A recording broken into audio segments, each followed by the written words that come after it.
Hello friends, very very good morning. जय स्वामीनारायण, जय श्री कृष्ण। कैसे हो आप सब? अभी सुबह के 10 बज चुके हैं और देखो कितनी ठंडी ठंडी हवाएं चल रही है। आप देख सकते हो कितना ज़्यादा हवाएं है और बहुत ही ठंडा पवन आ रहा है और बादल भी बहुत ही छा गए हैं, घने घने बादल। अभी आपको दिखाती हूँ। और तीर्थ गया है काजल के वहाँ थोड़ी देर खेलने के लिए और हर्ष गए हैं गुरुकुल और अभी हम जाने वाले हैं गुरुकुल कथा सुनने के लिए। और कथा का है आज चौथा दिन। तो चलिए पहले मैं आपको बादल दिखा देती हूँ कितने घने घने हैं और सुबह तो थोड़ी थोड़ी बारिश भी आ रही थी। तो चलिए देखते हैं। ये देखो अभी धूप भी नहीं है, पूरे की पूरी छाँव है और देखो बादल कितने घने घने छा गए हैं। हर जगह पे इतने इतने बादल है। देखो यहाँ पे भी आप देख सकते हो। उस वाली बालकनी में भी दिखाती हूँ आपको। ये देखो इधर पे भी ऐसा व्यू आ रहा है। अभी सुबह से तो बहुत ही ज़्यादा बादल थे, अभी तो कम पड़ गए हैं। और देखो यहाँ पे गाड़ी की लाइन हो चुकी है। तो चलिए आज है कथा का चौथा दिन और शायद आज अन्नकूट भी होने वाला है। तो चलिए दर्शन करते हैं, क्या होता है देखते हैं। मुझे पक्का मालूम नहीं है पर शायद होने वाला है। तो चलिए जो होगा सो देखा जाएगा। अभी चलते हैं गुरुकुल कथा सुनने के लिए। तो फ्रेंड्स अभी सांख्यों की बहनों आए हैं तो उसके सामने हम जा रहे हैं उसको लेने के लिए। चलिए दिखाते हैं।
કથા વાર્તા સાંભળીએ છીએ ને આપણા ઘરની અંદર તો આપણે આખો દિવસમાં કેટલી બધી વખત કચરા પોતા બધું સાફ કરતા હશું. તો હવે આપણને જ્યારે અહીંયા લાભ મેળવો જ છે તો એ 5 દિવસની અંદર આપણને જ્યાં જ્યાં પુણ્ય કાચની સેવા મળે, ભલે આપણે યજમાન બનીને આપણે અંદર આવ્યા છીએ, પણ એ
નોકરીની અંદર આપણે પ્રવેશ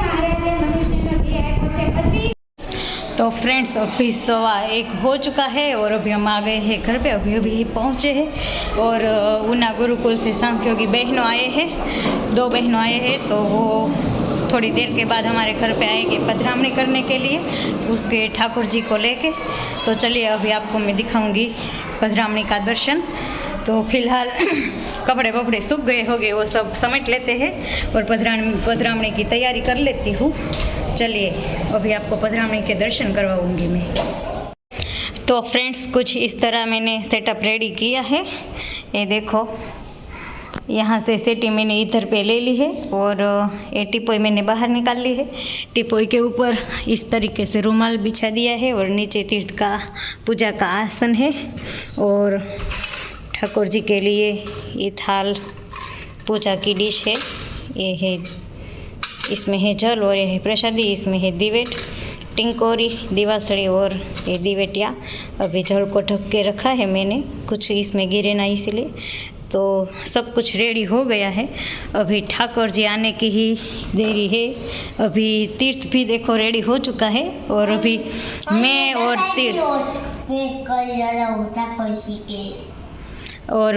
तीर्थ अभी दोनों ठाकुर जी को आने की राह देख रहे हैं। क्यों तीर्थ? तीर्थ सोया भी नहीं है आज, वो उसे देखना है कि पधरामणी कैसी होती है, इसीलिए वो सोया नहीं है। और इसके हाथ में आ गई है एक खिलौने की साइकिल, अभी इससे वो खेल रहा है।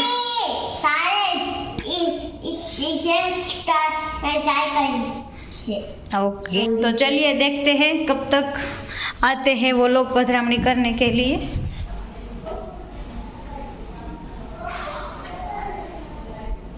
नाखी दो।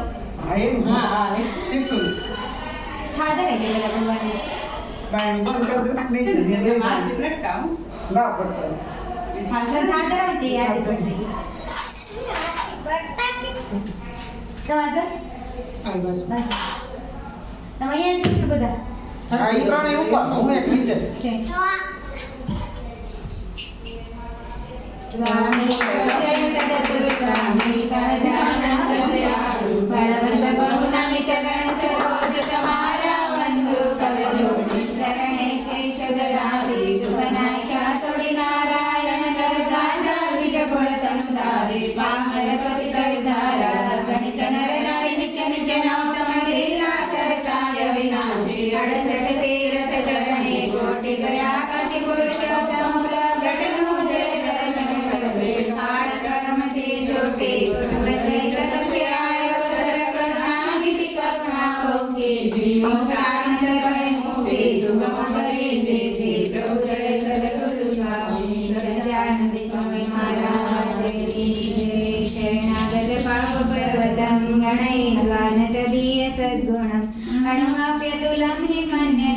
સહજાનંદ ગુરુ ભજે સદા સહજાનંદ સ્વામી મહારાજની જય.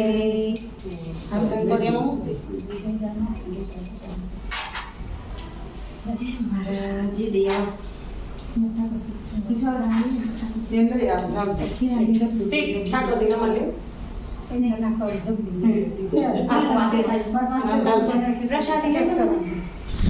फ्रेंड्स, पधरामणी का वीडियो मैंने आपको बताया, पर अच्छा आया नहीं है, किसी का मुंह नहीं दिख रहा है और रूही का ही दिख रहा है, क्योंकि स्टैंड थोड़ा ख़राब हो गया है तो नीचे फ़ोन झुक गया था, तो वीडियो अच्छे से आया नहीं। पर कोई बात नहीं, आपको ठाकुर जी की आरती का दर्शन तो हुआ ही। चलो अभी हम जा रहे हैं फिर से दोपहर के बाद की कथा सुनने के लिए गुरुकुल। तो चलिए आपको भी थोड़ा कथा का लाभ भी देते हैं, तो चलिए कथा सुनने के लिए।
ત્યાં ચોકી હતી, રોકવામાં આવ્યા, પણ ચપળ કાંડોળો રોકાણો. યજ્ઞશાળામાં પ્રવેશ કર્યો. વાર્યમાણોપી નૃભિઃ કૃષ્ણ પ્રસય્ય ધનુરાધતે યથા ઇક્ષુ ધનુરા. વારવાર જતા રોકાણા. યજ્ઞશાળામાં જઈ જ્યાં ધનુષનું સ્થાપન કર્યું હતું ત્યાં જઈ અને હાથી જેમ શેરડીનો કાંઠો ભાંગે ને એમ ધનુષને ભાંગી દીધું છે.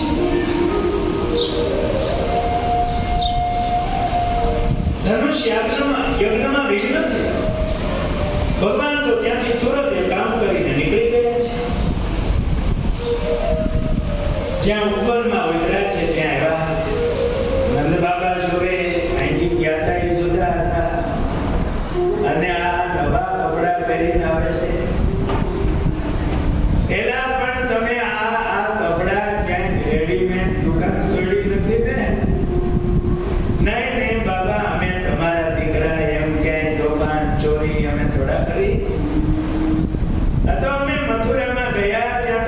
મીંડ્યા કેવા, ઓહો આ તો નંદ બાબાના દીકરા, અને તમારા જાણીને અમને આ બધા વસ્ત્રો આભૂષણો આપ્યા, પણ કઈ તોફાન નથી કર્યું ને? ના, કાઈ નહીં, કાલે કરવાનું છે. આ બાજુ કંસે ચાણૂર, મુશ્રીક, શલ, તોશલ આ મલ્લોને બોલાવ્યા છે. બરોબર ભલામણ કરી છે, જોજો એને છોડી નાખ. અને વાજિંત્રો વગાડનારાને કીધું છે કે નાના છોકરાઓની ચીસો સંભળાય નહીં, કોઈ બળવો થાય નહીં પ્રજામાંથી, એટલા માટે વાજિંત્રો બરોબર વગાડજો. કુવલિયા પીડના હાથીના મહાવતને કીધું છે કુવલિયા પીડને દારૂ પાઈ, દારૂ પાવાની જરૂર નથી. આ 10,000 હાથીનું બળ એ કુવલિયા પીડમાં, અને દારૂ પાઈ તો કંટ્રોલમાં ન રહે. એ છોકરાને તો કચરી નાખશે, ભેગું કેટલાય ને મથુરા વાસીને કચરી નાખશે. જે થવું એ ભલે થાય, પણ દારૂ પાઈને તૈયાર કરજો. સુખદેવજી મહારાજ કહે છે, રાજાને સવાર પડ્યું છે. ભગવાન બલરામ સાથે, મિત્રો સાથે ધનુષ યાગમાં આવવા માટે નીકળ્યા છે. રસ્તામાં કુવલિયા પીડ હાથીનો મહાવત ઉભો છે. ભાઈ અમને જરા રસ્તો આપ, હમણાં જમપુરીનો રસ્તો આપો છો. એમ કરી કુવલિયા પીડને છૂટો મૂક્યો છે. એ જ વખતે કનૈયાએ બરોબર કછોટો વાળ્યો છે, વાંસળી કેડમાં ફેંસી છે. કુવલિયા પીડ સામે દોડ્યો, ચપળ કાંડો હાથીના પગ ચારે પગ વચ્ચે આવી ગયો છે. હાથી કનૈયાને આમ પકડવા માટે ગોળ ગોળ ફરવા માંડ્યો. ચપળ કાંડોએ બહાર નીકળી એના પગ વચ્ચેથી નીકળીને દોડવા માંડ્યા છે. પિતાંબરી પગમાં આવી છે, ઠેસ લાગી, કનૈયો પડી ગયો છે. દેવતાઓને હાયકારો નીકળી ગયો છે. એકદમ ગાંડો દૂર બનેલો હાથી એ દોડતા કનૈયાને તંતર સૂળ મારવા જાય. એક વખતે ભગવાન બાજુમાં ખસી ગયા છે. તંતર સૂળ એના જમીનમાં ગયા, દાંત ભાંગી ગયા છે. કનૈયાએ બેઠા થઈ તંતર સૂળ હાથમાં લઈ અને જોરથી એમના મસ્તક પર પ્રહાર કર્યો છે. કુવલિયા પીડ હાથીનું પ્રાણ પંખે ઉડી ગયું છે. બોલો કૃષ્ણ કનૈયા. અને હવે ભગવાન ગેરૈયાની જેમ શોભવા લાગ્યા છે. એ લોહીની છેડો ઉડી હોય ને હાથીની, જાણે લગે રંગ મંડપમાં પ્રવેશ કર્યો છે. એ વખતે ભગવાને નવ રસ રૂપે બધાને દર્શન કર્યા છે. જેની જેવી ભાવના એવા દર્શન આપ્યા છે. ભગવાન જ્યારે આ પૃથ્વી ઉપર પધાર્યા ત્યારે પોતાના ઐશ્વર્યો બતાવ્યા, ત્યારે સૌને પ્રતીતિ થાય આ કોઈ સામાન્ય બાળક નથી, સામાન્ય માણસ નથી, આ સ્વયં સ્વામિનારાયણ ભગવાન સૌને પોતપોતાના ઈષ્ટદેવ રૂપે દર્શન આપેલા. સમાધિ પ્રકરણ મહારાજ સમાધિઓ કરાવે અને સમાધિમાં જે જેને માનતા હોય, રામ ઉપાસી રામને દેખે, કૃષ્ણ ઉપાસી કૃષ્ણ. રામ રૂપે મહારાજના દર્શન થાય અને એમને પોતપોતાના ઈષ્ટદેવ એવું કહે. માતાજીના ઉપાસકને માતાજી રૂપે દર્શન થાય અને માતાજી એવું કહે કે અત્યારે ભગવાન પ્રગટ થયા છે, એનો તમે આશરો કરો. મહારાજના એવા અનેક ચરિત્રો છે, અનેક પ્રસંગો. ભગવાને રંગ મંડપમાં પ્રવેશ કર્યો છે. ચાણૂર, મુશ્રીક વગેરે જે મલ્લો હતા એમણે કીધું છે કે અમારી સાથે કુસ્તી કરવા માટે આવી જાય. ભગવાને કીધું ક્યાં અમે બાળક ને ક્યાં તમે? પેલા મલ્લોએ કીધું હમણાં કોલિયા પીડને માર્યો અને બાળક છો એમ કહો છો, આવી જાઓ. એ મીઠો ખંભાત ચોકવા ભગવાન પણ આવી ગયા અને સામે બાબુ મારે ભગવાન બોલ્યા અને કહ્યું આવી જા, મારી માએ માખણ ખવડાવ્યું છે. મલ્લ યુદ્ધ ચાલુ થયું છે. બધા જોવા માટે બેઠા છે. નંદજીએ હનુમાનજીને પ્રાર્થના કરી છે. બધા વ્રજવાસીઓ પણ ભગવાનને પ્રાર્થના કરે છે. કંસ પણ બેઠો છે. મલ્લ યુદ્ધ ચાલુ થયું છે. કંસના આદેશ પ્રમાણે યમુનાજી કામ ચડ્યા માટે વાજિંત્ર વગાડતા હોય ને, ઢોલ વગેરે એ મીડા છે ઢોલ વગાડતા. અને એમાં ભગવાન કૃષ્ણ ચાણોરાએ મલ્લ યુદ્ધ કરતા હતા. બલરામજી મુષ્ટિક સાથે મલ્લ યુદ્ધ કરતા. મલ્લ યુદ્ધ કરતા કરતા ભગવાનને બંનેને એવા સમાચાર મળ્યા છે, એના પ્રાણ પંખીરા ઉડ્યા છે. દેવતાઓએ જયઘોષ કીધો છે, બોલો કૃષ્ણ કનૈયા. જોર જોરથી વાજિંત્રો વાગે છે ને આજે કંસને બકવાસ કરે છે કે એને પકડી લો, નંદ દેવકી અને વસુદેવને મારી નાખો. એનો બકવાસ કોઈ સાંભળતા ને એ જ વખતે સિંહ જેવા કૃષ્ણ છલાંગ મારી છે. મંચ ઉપર ચડી કંસનો ચોટલો પકડી અને ઘા કરીને નીચે ફેંક્યો છે.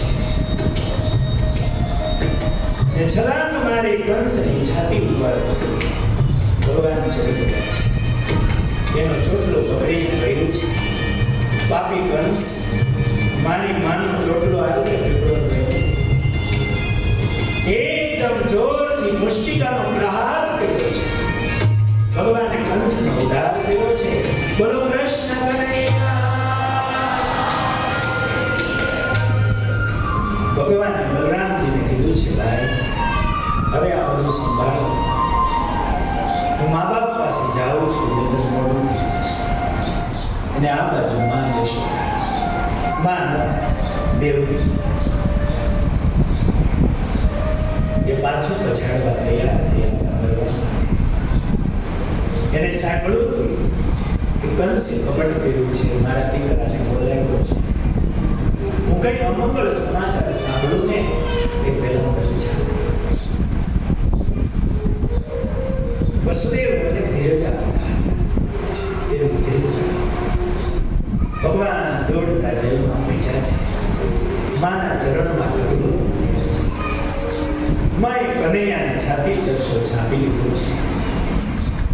આજે 11 વર્ષે માએ કનૈયાનું મોઢું સૂક્યું છે. એના સુકાયેલા શરીરમાંથી દૂધની ધાર ભગવાને વસુદેવજીને પ્રણામ કર્યા છે. વસુદેવજીએ એને છાતી ચરસો છાપી કીધું છે, બેટા 11 વર્ષ તારી માને જીવતદાન આપ્યું છે, હવે જીવાડવી એ તારા.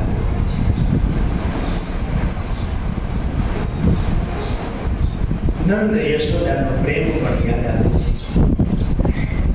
અહીંયા વસુદેવ દેવકી છે. ભગવાનને આસુડા